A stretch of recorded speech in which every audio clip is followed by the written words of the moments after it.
నమస్కారం వార్తలకు స్వాగతం. ముందుగా ముఖ్యాంశాలు. ఆర్టీసీ బస్సు యాక్సిడెంట్ లో మరణించిన సుబ్రహ్మణ్యం కుటుంబాన్ని పరామర్శించి జన సైనికుడు కుటుంబానికి బీమా చెక్కు అందించిన నాందెట్ల మనోహర్ రెడ్డి.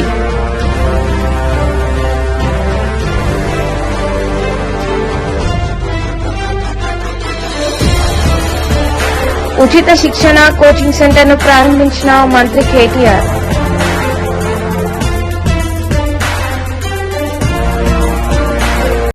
జగిత్యాల జిల్లా మెట్పల్లిలో ఏర్పాటు చేసిన ఉచిత శిక్షణ కోచింగ్ సెంటర్ను ఐటీ పురపాలక శాఖ మంత్రి తారక రామారావు ప్రారంభించారు. కార్యక్రమంలో రోడ్లు భవనాల శాఖ మంత్రి వేముల ప్రశాంత్ రెడ్డి, సంక్షేమ మంత్రి కొప్పుల ఈశ్వర్, శాసనసభ్యులు కల్వకుంట్ల విద్యాసాగర్ రావు, డాక్టర్ సంజయ్ తదితరులు పాల్గొన్నారు. పంజాబ్ గవర్నమెంట్ రమ్మంటుందని చెప్పినారు వారు. ఛత్తీస్గఢ్ ముఖ్యమంత్రి గారు ఫోన్ చేస్తున్నారని చెప్పినారు. కానీ వారందరినీ కాదనుకొని మేము ఇక్కడికి ఎందుకు వచ్చినాము అంటే కేసీఆర్ గారి దక్షత కలిగిన ఒక స్పష్టమైన ఆలోచన విధానం కలిగిన నాయకత్వం మన తెలుగువారు తెలుగు నేలలోనే చేయాలనే ఒక మంచి ఆశయంతో వచ్చినందుకు వారిద్దరికీ కూడా నేను హృదయపూర్వకంగా వ్యక్తిగతంగా కూడా ధన్యవాదాలు తెలియజేస్తా ఉన్నాను.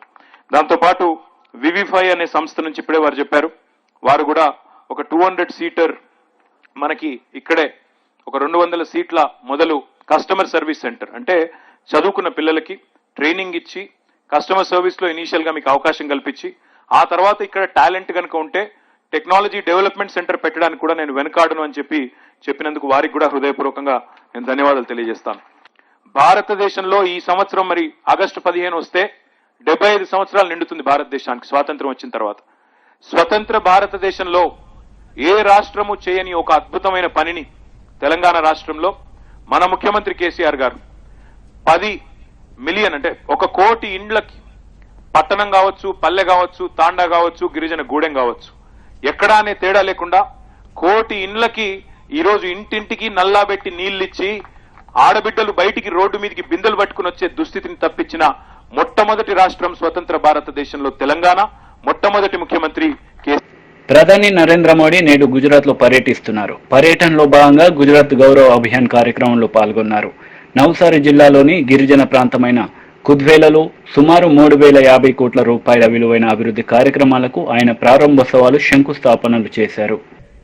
और वो भी विशेष रूप से हमारे आदिवासी क्षेत्र में हो, तब तो वो सुविधा रोजगार के नए अवसरों से जोड़ेंगे.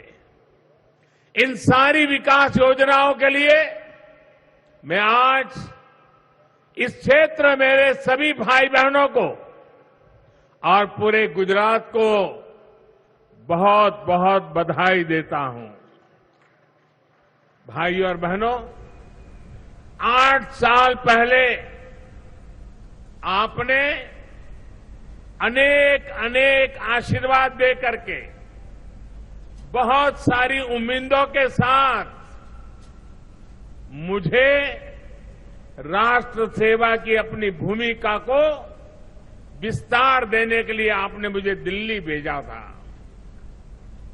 बीते 8 सालों में हमने विकास के सपने और आकांक्षाओं से करोड़ों नए लोगों, अनेकों नए क्षेत्रों को ఎన్టీఆర్ అనే 3 అక్షరాలు తెలుగు జాతికి అపూర్వ శక్తిని అందించాయని సుప్రీంకోర్టు ప్రధాన న్యాయమూర్తి ఎన్వి రమణ అన్నారు. జనం నాడి తెలిసిన వ్యక్తి ఎన్టీఆర్ అని కొనియాడారు. తిరుపతి ఎస్వీయు ఆడిటోరియంలో ఎన్టీఆర్ జయంతి వేడుకలు ప్రారంభ కార్యక్రమంలో ఆయన పాల్గొన్నారు. తెలంగాణ రాష్ట్ర ప్రభుత్వం ప్రతిష్టాత్మకంగా చేపట్టిన పల్లె ప్రగతి 5వ విడతలో భాగంగా నందిపేట్ మండల కేంద్రంలో సీసీ డ్రైనేజీ పనులు ముమ్మరంగా జరుగుతున్నాయి.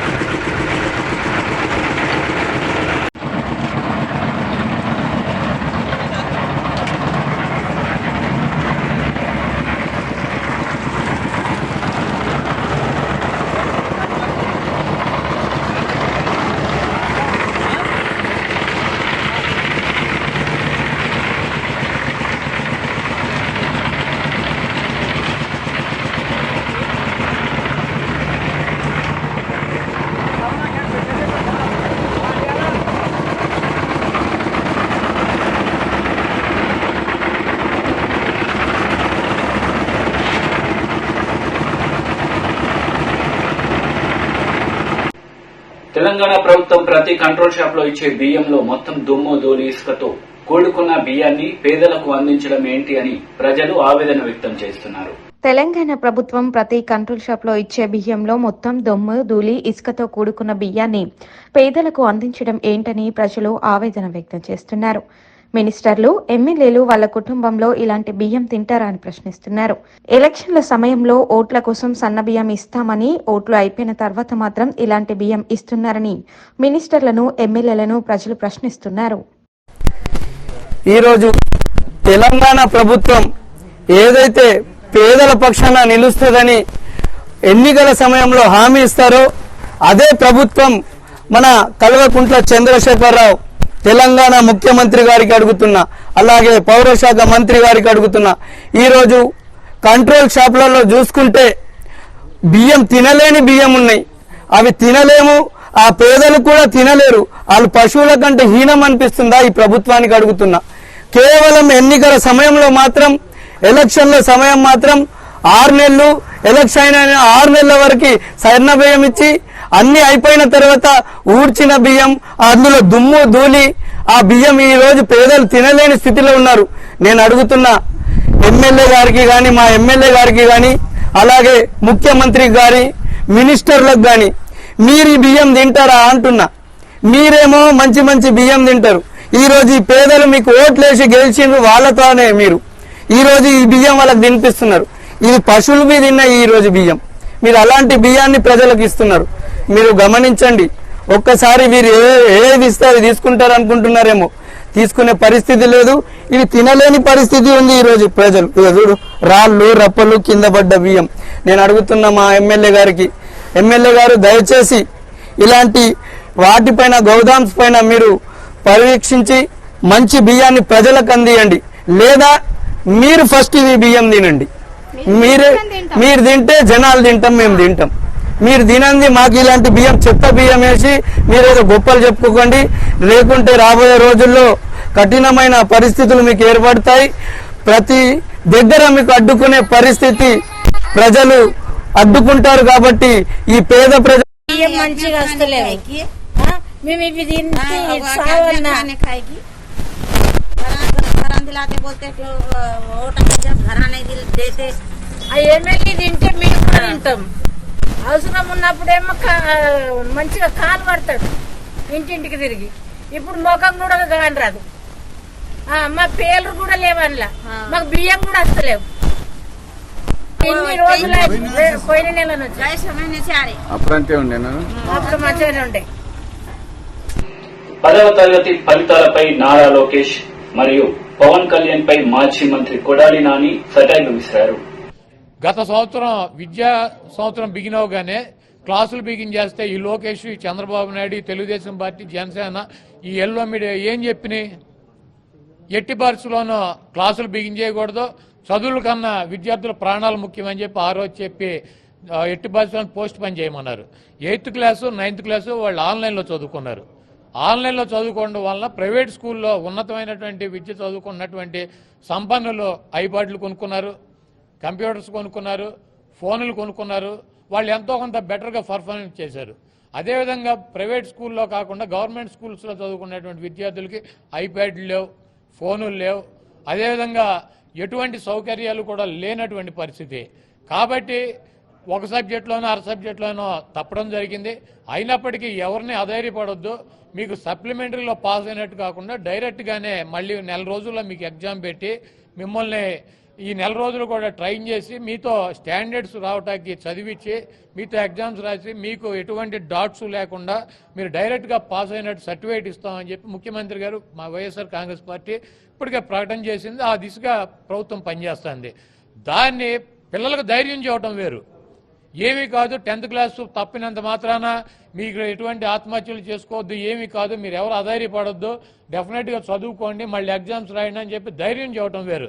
7 చనిపోయారు, ఆ చనిపోయిన తల్లిదండ్రులను పిలిపించి మాట్లాడతా, చనిపోయిన వాళ్ళ గురించి నేను దాని గురించి టాపిక్ పెడతా అంటే ఏం చేద్దాం అనుకున్నా? 2 లక్షల మంది పిల్లల్ని ప్రేరేపించి ఇంకా 10 మంది, ఇంకొక 20 మంది, ఇంకొక 50 మంది చచ్చిపోతే దానివల్ల రాజకీయ లబ్ధి పొందాలనుకుంటున్నావు. దేనికి ఇటువంటి చిల్లర కార్యక్రమాలు చేస్తున్నావు?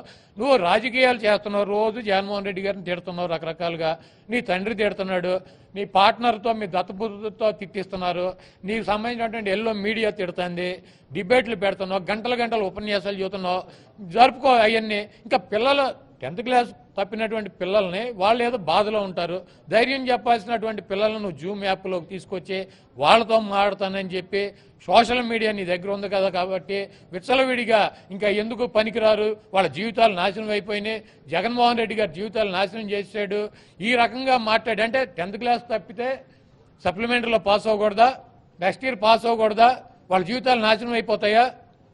ఏం మాట్లాడదాం అనుకుని వచ్చాడు? ఇంకా మీరు దేనికి పనికిరారు, మీకు ఆత్మహత్యలు తప్ప శరణ్యం లేదని చెప్పి చెప్పాలని చెప్పి వచ్చాడా? నీ రాజకీయ అవసరాల కోసం విద్యార్థుల్ని బలి చేయమాక. నువ్వు రాజకీయంగా రకరకాల విమర్శలు రకరకాలుగా మాట్లాడుతున్నావు. రాజారెడ్డి గారి గురించి మాట్లాడుతున్నావు, రాజశేఖర రెడ్డి గారి గురించి మాట్లాడుతున్నావు, జగన్మోహన్ రెడ్డి గారి గురించి మాట్లాడుతున్నావు, మా ఎమ్మెల్యేల గురించి మాట్లాడుతున్నావు, మా మంత్రుల గురించి మాట్లాడుతున్నావు. మీరు మొరుక్కోండి, పబ్లిక్ లో ఫైట్ చేద్దాం. మీరు ఎన్ని మాటలు చెప్పినా నువ్వు నీ తండ్రి 420 గాళ్ళని తెలుసు కాబట్టి రాష్ట్ర ప్రజలు పట్టించుకోరు. అభం శుభం తేలన్నటువంటి చిన్నపిల్లలకి వాళ్ళ మనసుల్ని ఎందుకు పనికిరానటువంటి వ్యక్తులుగా చిత్రీకరించి ముద్రించి వాళ్ళని ఆత్మహత్యలకి ప్రేరేపించుతున్నటువంటి ఈ వ్యక్తిని అడ్డుకోవాలి. ఇటువంటి కార్యక్రమాలు చేయమాక, ఇటువంటి నక్కజిత్తుల మాటలు మాట్లాడమాక అని చెప్పి చెప్పాలనే ఉద్దేశంతో జూమ్ యాప్లోకి వెళ్ళాం. అయితే పిరికి బొంద ఆ యాప్ మనం చూడగానే కట్ చేసి ఇంకోళ్ళకి ఇచ్చాడు. వంశీ వెళ్ళగానే అది కట్ చేశాడు. ఇంకొక ఆవిడ వెళ్తే ఆవిడికి సమాధానం చెప్పకుండా ఆవిడ కూడా వైసీపీని అని చెప్పి అది కట్ చేశాడు. మా దేవేందర్ సోషల్ మీడియా నడిపేవాడు, నీ తండ్రి నువ్వు నీ బాబు ఉండగా ఎవరో చనిపోలేదా? రాష్ట్రంలో వైసీపీ హత్యాకాండ, అక్రమ కేసులు, వేధింపులపై టీడీపీ అధినేత నారా చంద్రబాబు నాయుడు మీడియా సమావేశం నిర్వహించారు. అందరికీ తలపేసిమా ఎవరు వచ్చినా చెప్పేసేయండి, ఇంకెవరొద్దు అలా చేయండి. అందరికీ నమస్కారాలు. 3 సంవత్సరాల వైఎస్ఆర్ కాంగ్రెస్ పార్టీ పాలనలో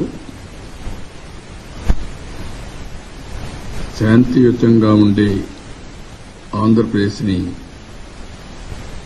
ఒక వల్లకాడు చేశారు. ప్రజలందరూ కూడా భయభ్రాంతుల్ని మొత్తం సఫర్ అయ్యే పరిస్థితికి వచ్చారు.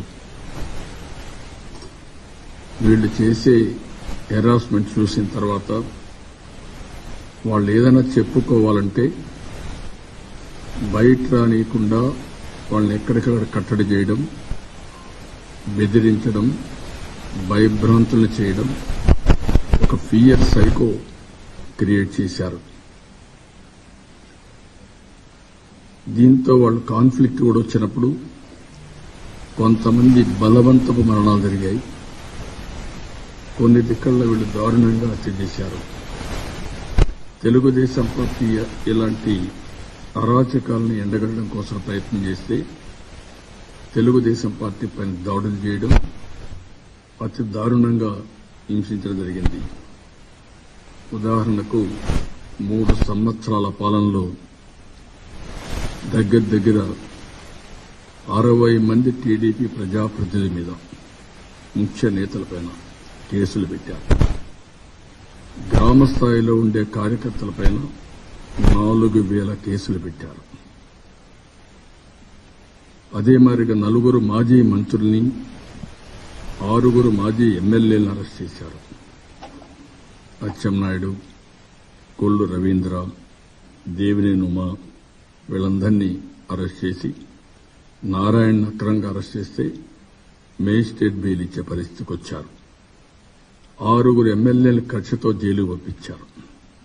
కోన రవికుమార్, నల్లమిల్లి రామకృష్ణారెడ్డి, బీసీ జనార్దన్ రెడ్డి, జూళ్లిపాళ్ల నరేంద్ర కుమార్, చింతమనేని, బీటెక్ రవి, జేసీ ప్రభాకర్ రెడ్డి. వీళ్లు కాకుండా చాలా మంది కాన్స్టిట్యున్సీ ఇన్ఛార్జీలని, మాజీ ప్రజాప్రతినిధులపైన కేసులు పెట్టారు. నిమ్మల రామానాయుడు, సోమిరెడ్డి, ఎరపతినేని, ఆలపాటి రాజా, నక్కా ఆనందబాబు, గల్లా జయదేవ్, వంతల రాజేశ్వరి, పుల్లారావు, అశోక్ గజరాజు, నారా లోకేష్, కడాన యనమల రామకృష్ణుడు, జనరాజప్ప కోసం ఒక ఎగ్జిబిషన్ పెట్టాం. వీళ్ళ వేధింపులు తట్టుకోలేకుండా ఆత్మహత్యలు చేసుకునే పరిస్థితికి వచ్చారు.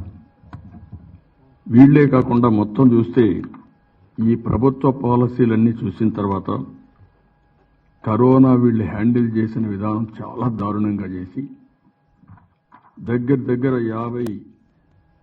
88,206 మంది చనిపోయారు.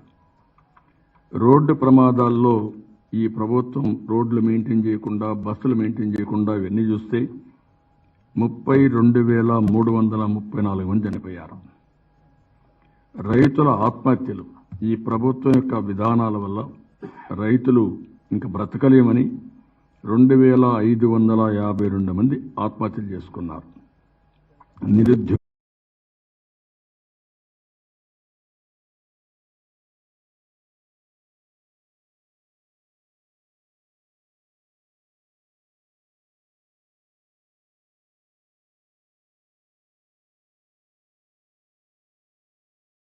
కొట్టుకొని 62 మంది చనిపోయారు.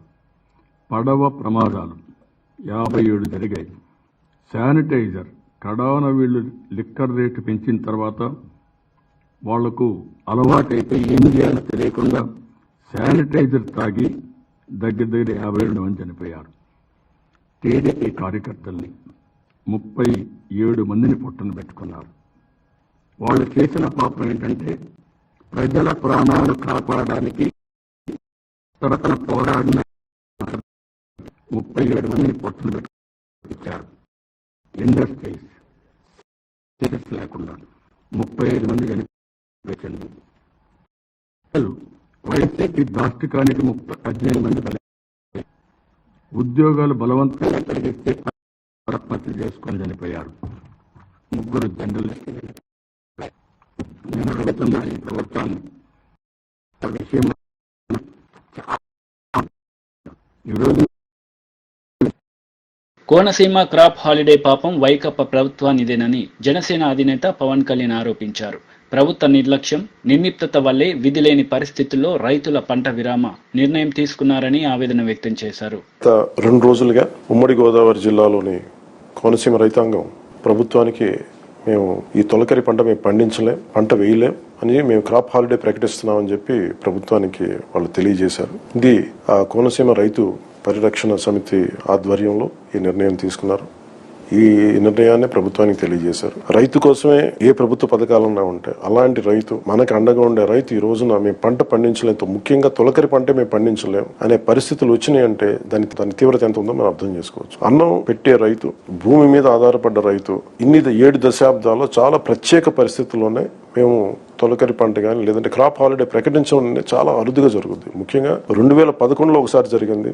ఇదే కోనసీమ ప్రాంతంలో దాదాపు 1,00,000 ఎకరాల పై చెలుకు అనుకుంటా. ఆ రోజు నాకు సరిగా గుర్తుండి క్రాప్ హాలిడే ప్రకటిస్తున్నాం, ఎందుకంటే మాకు గిట్టుబాటు ధర లేదు, మాకు ఇది నష్టపోతున్నాం, ఈ పరిస్థితుల్లో మేము పంట వేయకపోవడం మంచిది, ఉత్తమం అనే నిర్ణయం తీసుకొని ఆ రోజున క్రాప్ హాలిడే ప్రకటిస్తే అది దేశాన్ని మొత్తం కుదిపేసింది. దాదాపు 13 జాతీయ పార్టీలు, అన్ని పార్టీలు, ప్రాంతీయ పార్టీలు అన్నీ వచ్చి ఆ రోజున వారి ప్రతినిధులతో ఒక కమిటీ ఏర్పాటు చేసి కోనసీమ ప్రాంతానికి పంపించి ఎందువల్ల క్రాప్ హాలిడే ప్రకటించాల్సి వచ్చింది, ఏ పరిస్థితులు అనేది దాన్ని అధ్యయనం చేసి వాళ్ళ పరిస్థితులు తెలుసుకొని భవిష్యత్తులో ఇలాంటి రాకుండా ఉండాలి అని చాలా మార్గనిర్దేశకాలు చేశారు ఆ రోజున.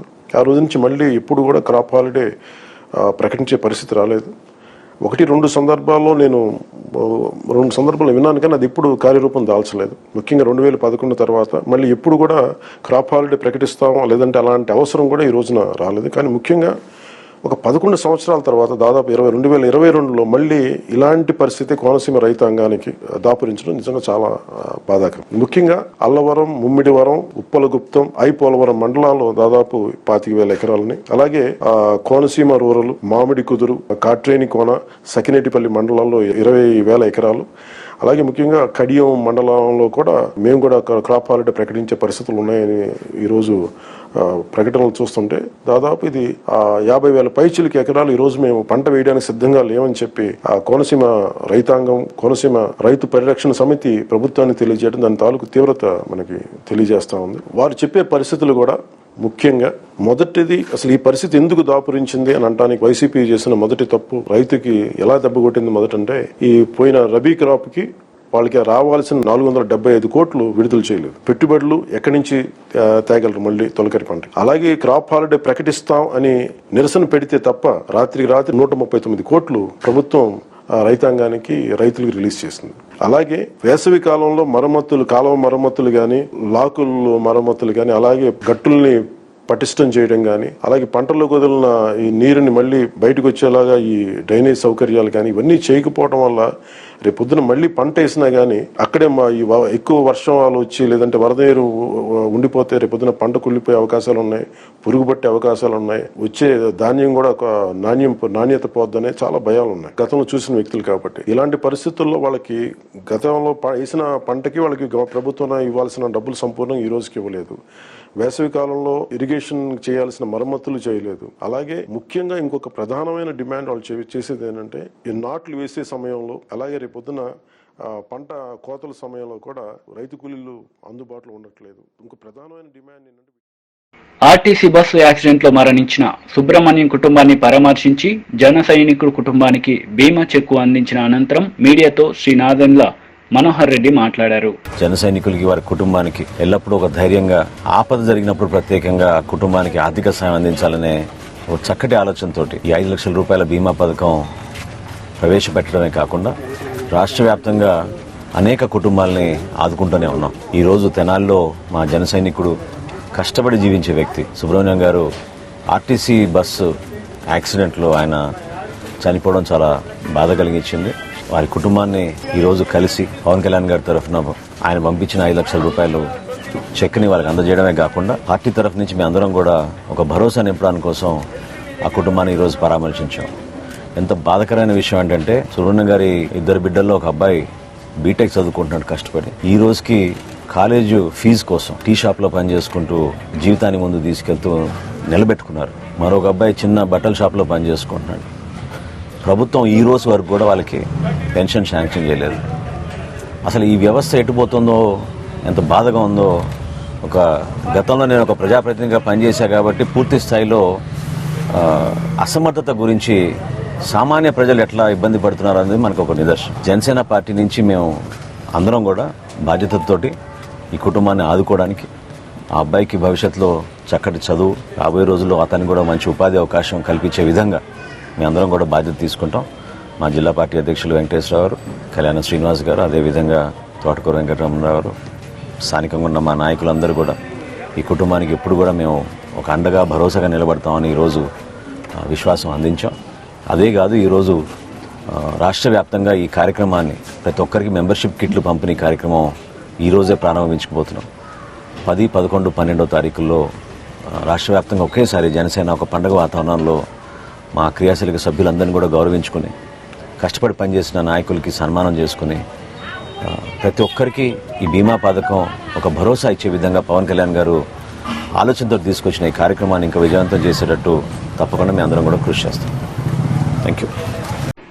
వార్తలు ముగించే ముందు ముఖ్యాంశాలు మరోసారి. ఆర్టీసీ బస్సు యాక్సిడెంట్ లో మరణించిన సుబ్రహ్మణ్యం కుటుంబాన్ని పరామర్శించి జన సైనికుడు కుటుంబానికి బీమా చెక్కు అందించిన నాందెట్ల మనోహర్ రెడ్డి.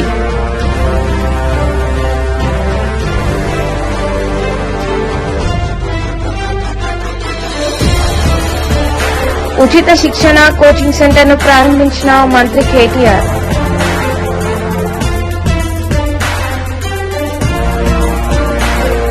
ఈ వార్తలు ఇంతటితో సమాప్తం. తిరిగి ప్రసారమయ్యే వార్తల్లో మళ్ళీ కలుద్దాం. అంతవరకు సెలవు. నమస్తే.